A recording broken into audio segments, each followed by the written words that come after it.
All right, we got our friend Alex Lima in the house. Black Belt Fitness and Martial Arts, BlackBelt_Jitsu on Instagram. That's right, man. What's up? Welcome back. Good to see you, man. Always a pleasure, bro. Congrats on the podcast launch. Thank you, man. That's something I'm really proud of. For a long time, that's been kind of like, just in my brain that I know all these interesting people from around the world, high-level competitors and just successful businessmen that I've come in contact throughout the years, and I just want to introduce them, to the world. I think people should be able to have conversations and gain knowledge from these people. And absolutely. It's available. That's what it's all about. It used to be blogging back in the day, and now it's like it's so much easier. You just plug in and you listen. It is. Some people would say the podcast thing is kind of a little oversaturated, but not if your content is good and people want to see it. Right. That's the key. Yeah. That's the key. Sometimes people mistake what I do for a podcast. They'll say, yeah, I've got my own radio and TV show. They'll say, oh, you have a podcast? Well, it's actually that. Plus, we're broadcast. We're on multiple stations, 80 different outlets. So, yeah, I kind of get that. People don't really understand exactly what it is and how to do it and how to monetize it even. They don't, and it's an excellent medium. I mean, being on the Consumer Quarterback show alone has done wonders for myself, and actually inspired greatly me finally making that push to do the podcast. Awesome, man. Yeah. That's good to hear. So you're helping people as well. You can do private lessons with Alex Lima. Self-defense, that's one of my favorite topics right now is self-defense. You think about the challenging situation we have, the riots of last summer, just all the different stuff going on, man. It seems like things are polarized, and of course, the open border that we have, the southern border's open. People are coming through. Gangs are coming in. Unbelievable. Yeah, it's, the majority of people are naive and don't understand how vulnerable they truly are. And even people that think they're truly tough, they've probably never faced like a high-level opponent or like a militant force. Yes, exactly. So people don't know how underprepared they are for like a true, life or death situation. Yeah. Whether it be just protecting yourself or someone you love. That's right. Yeah, you don't know what you don't know, and especially if you're overconfident. You say, oh, well, I wrestled in high school, and I got into a couple fights here or there.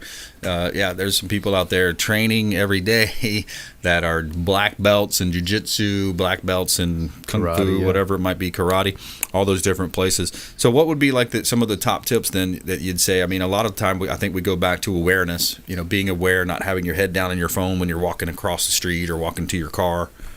Yeah, self-reflect, be more woke, right? Be awake, realize that you are underprepared for most situations, and then sit there and kind of think, don't drive yourself crazy. You can't live in panic and fear, which, most media would want us to, but right. You realize that you're vulnerable and find ways to lessen your vulnerability. It's impossible to become John Wick in just 3 months of doing some training or whatever. Yeah. But you can be a lot more prepared. I have this thing that I teach people as soon as they walk in the door. I go over some basics with them and I show them really quickly. I want them to, I don't want to give away what I do, but I have them come in and do one thing their way. And then I say, now do it my way. Right. And you should see the look in their eyes when they realize that just making this small adjustment makes them 100 times more prepared to defend themselves if they had to. Yeah, just absolutely. Changing one little thing. That's important. Now, you got an event coming up. You're actually competing for the first time in a while, right? Man, September 18th? Yeah, September 18th, doing a submission-only event. It's going to be in the gi, actually, which, I don't know. I don't dislike the gi. I love it. It's a lot of fun. I've always used it as a training tool. But my focus has always been real fighting and self-defense. So, even when I teach guys, we don't train and go for points. We want to get the finish. We want to do a submission or, knock them out or whatever. Mm-hmm. But you have to test yourself. You have to test yourself and expand your game. And it's the only way to become more complete and a better overall athlete. So this opportunity presented itself, and it's for, an amazing cause. It's called Tap Cancer Out. And thank you, by the way, for you and the show's donation and all the people. We've raised almost $1,000 already just through myself, just through my club. And it's amazing. I don't get a penny of it. It goes straight to the beneficiaries, kids with cancer and adults that are in a real fight for their life. That's right. Yeah, I'm looking forward to it, man. And then since COVID happened, I haven't been able to get out there and rough anybody up. So I've been chomping at the bit to finally get out and compete. So I can't wait. Yeah, sharpen the saw a little bit. Yeah, man. Yeah, that's awesome. That's over in Winter Haven, is it? It's like the Orlando Winter Haven area. Yeah. It's like an hour and 6 minutes. I think it said on the GPS from cool. Tampa. So I'll have more details posted soon on my socials. That'll be awesome. And you put out some great content. You do a good job with the content as well. Just the way it goes out, you get a lot of views. A lot of people dig what you're doing. Yeah, man, and it's so crazy to me because like I don't everything I do, there it is right there, the tap cancer out. Everything that I don't do it to look cool on social media. I do it just to like document my journey, and people are loving it. You know, people are loving it, and I get people from all over the world reaching out to me, asking me questions, saying, "Hey, when are you gonna drop the next video or this and that?" And I'm like, "That's cool, man. But you always have for every like 20 likes you have, you'll have like 100 something views." Because most people that are following you are they're haters. They're more watching you than they are actually just supporting trolling. You, for sure. Trolling along. But for those that show love, man, I really appreciate the love and support, and that's why I'm gonna keep doing it. Yeah, that's awesome. So you got your Black Belt Jones is one of your alter egos, I guess, or not ego, but persona. Yeah, so it's it's a nickname, believe it or not, and I think people they don't understand what it means. I'll just give a quick rundown of it. So I grew up doing traditional martial arts, and when I was growing up, you actually got made fun of for doing karate or something like that.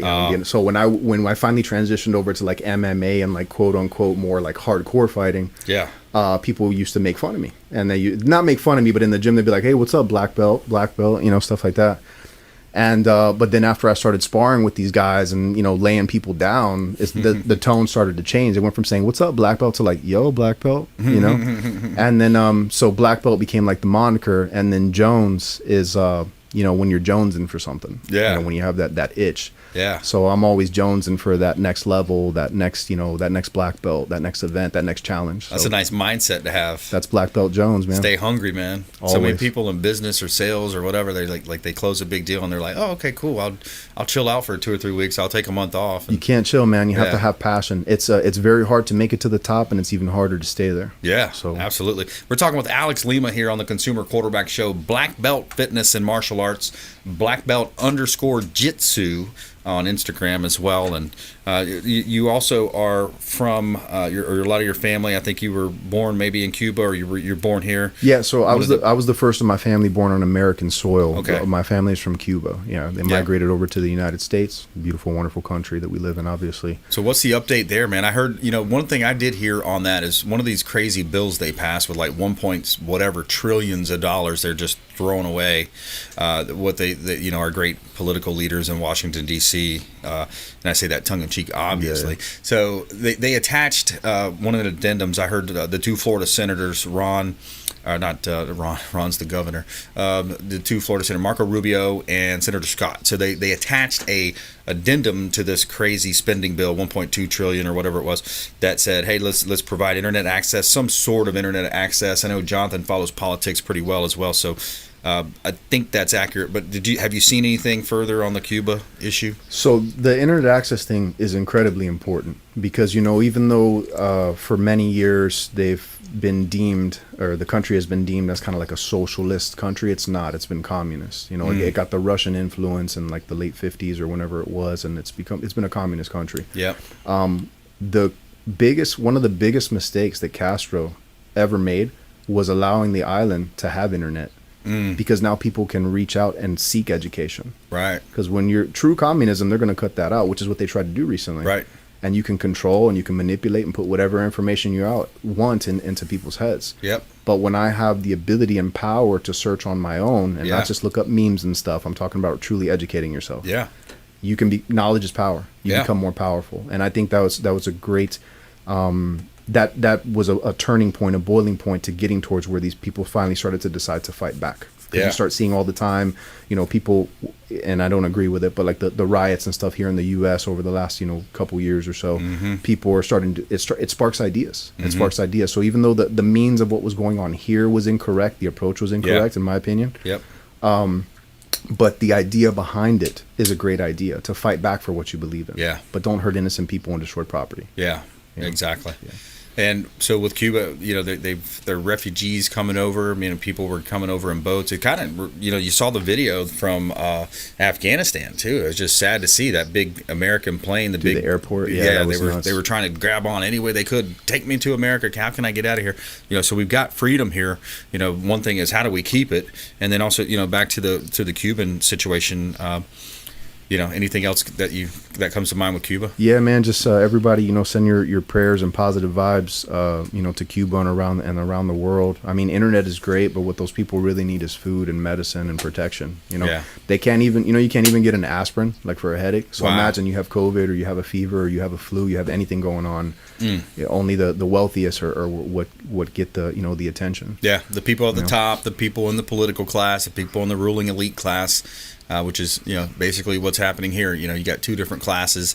Last year, an interesting stat that stuck out in my mind, $500 billion or $500 billion was basically created and kept up at the top with, so your Amazon folks, all your Bezos, your Zoom class, all the big time social, and anybody power players, they got wealthy beyond all imagination with the pandemic. Some people call it a plandemic. And so it's sad to see, man. It was an opportunity to capitalize, and they seized it. Whether it was pre-coordinated, we don't know, but we can't confirm that. But all I know is that since this has happened, they've made a tremendous amount of money off of people's suffering and pain. Yeah.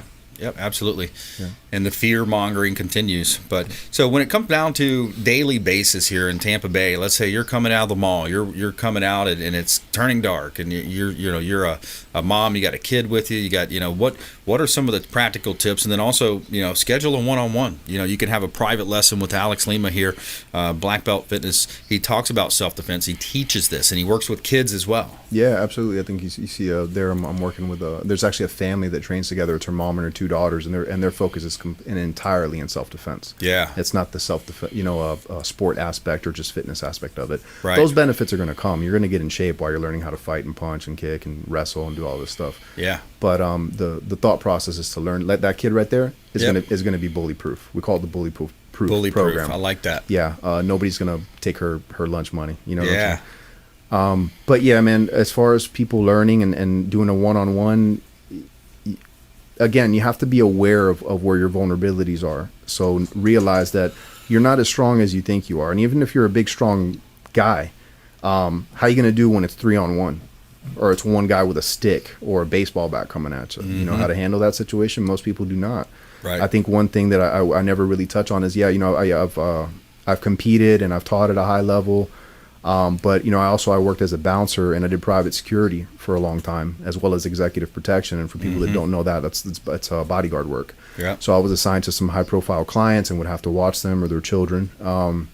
With that, I did a lot of extra tactical training, and I've done anti-terrorism stuff. Then my time in the fire department, I know how to case out buildings and how to rappel and do. I've done all kinds of stuff. Is the point. So I have a wealth of knowledge that I want to pass on to people. I want people to be able to defend themselves. Yeah. But you have to want to seek that knowledge. You have to come in open-minded and want to learn these things, and you have to trust the source. That's right. It's got to come from within as well. Alex Lima here in studio, Black Belt Fitness and Martial Arts, right here in Tampa Bay. So self-defense, you want to get a good workout in. This is a great workout. He's got an event coming up as well, Tap Cancer Out, September 18th, if you want to donate or help with that cause. And you can find him online, BlackBelt_Jitsu on Instagram. And you got the new podcast. Where's the podcast located? Man, it's everywhere. So if you go on my YouTube channel, Black Belt Jones Adventures in Manhood, you can find me there. And then I'm on everything right now, man. iTunes, Pandora, Amazon Music, Spotify, Google.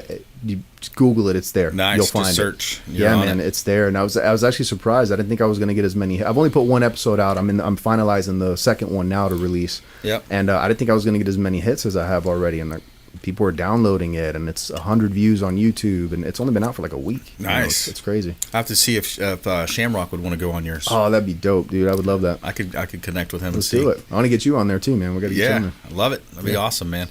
All right, final thoughts, final words of wisdom, final parting words of wisdom. Let's just do better, people. We got to do better. We have to do better with ourselves, mind, body, and spirit. You got to take care of yourself, your well-being for yourself. And if that's not motivating enough for you, do it for your family. And this planet, we only have one. So let's try to leave it, a little better than how we found it. Absolutely. All right. Good stuff. Thanks for coming in, Alex. Appreciate it, man. Appreciate you, bro. Good to see you. All right. Coming up, we're going to take a quick break.